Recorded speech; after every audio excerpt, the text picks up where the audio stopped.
Réaliser les rêves, c'est le quotidien de Raph et Angela.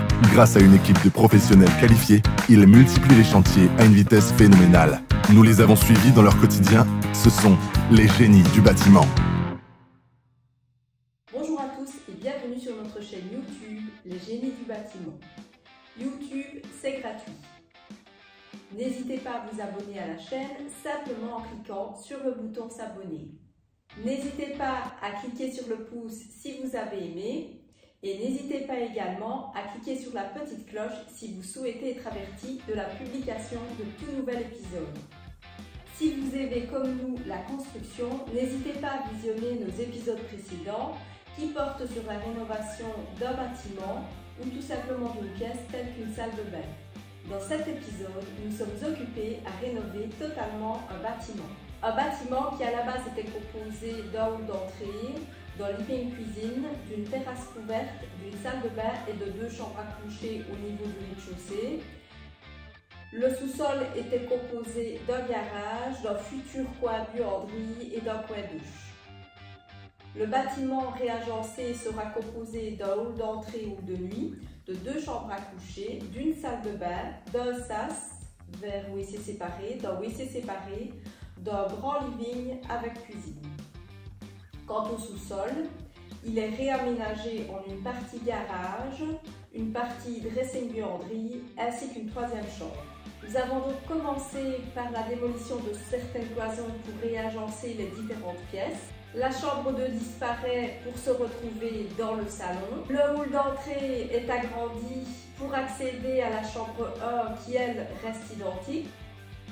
Pour accéder également à la chambre 2 qui, elle, est créée dans une ancienne partie du living, ainsi que pour accéder à la salle de bain qui, à la base, était la cuisine. Enfin, l'ancienne salle de bain devient un sas avec placard pour donner accès au WC séparé nouvellement créé. Enfin, le living est agrandi vers l'ancienne terrasse couverte qui elle-même est agrandie légèrement afin de créer la nouvelle cuisine. Pour cela, nous avons démoli en grande partie le mur de façade arrière avec pose une poutrelle pour reprendre la charpente.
Très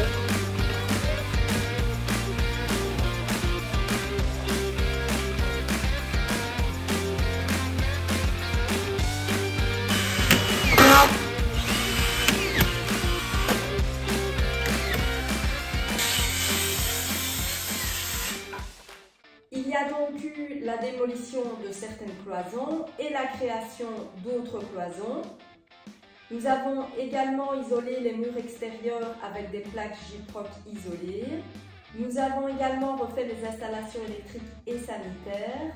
L'ancien propriétaire avait commencé l'installation électrique, mais celle-ci n'étant pas aux normes, nous avons dû pratiquement la refaire totalement. Nous avons également réalisé les maçonneries nécessaires afin de refermer les pièces de vie de l'ancienne terrasse qui deviennent le living ainsi que la cuisine.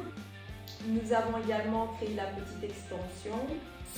sur colonnes métalliques sur lesquelles reposent des poutrelles pour pouvoir y poser le plancher de la cuisine en roulis. Nous étions à ce stade à 10 jours de travail. Par la suite, nous avons réalisé la charpente.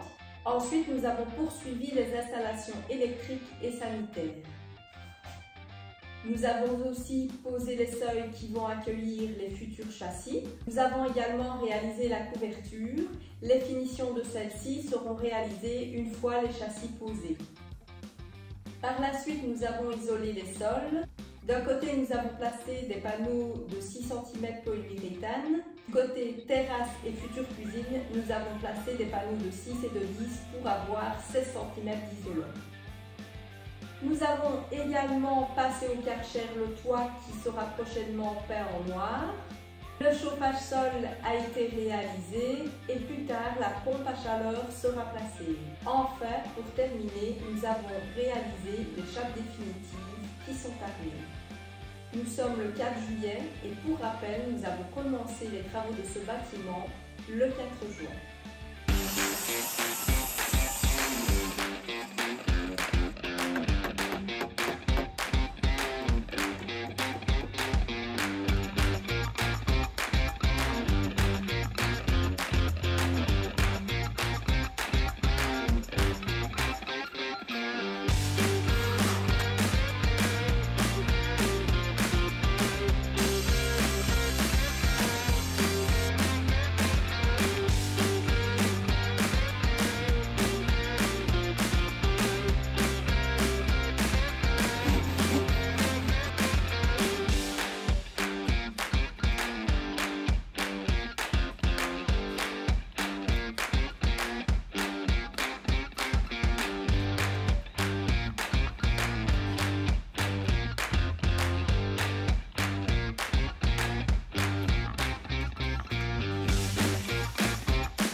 L'épisode est maintenant terminé. Rendez-vous après les congés pour la suite. Merci de nous avoir suivis sur notre chaîne YouTube Les Génies du Bâtiment et à bientôt.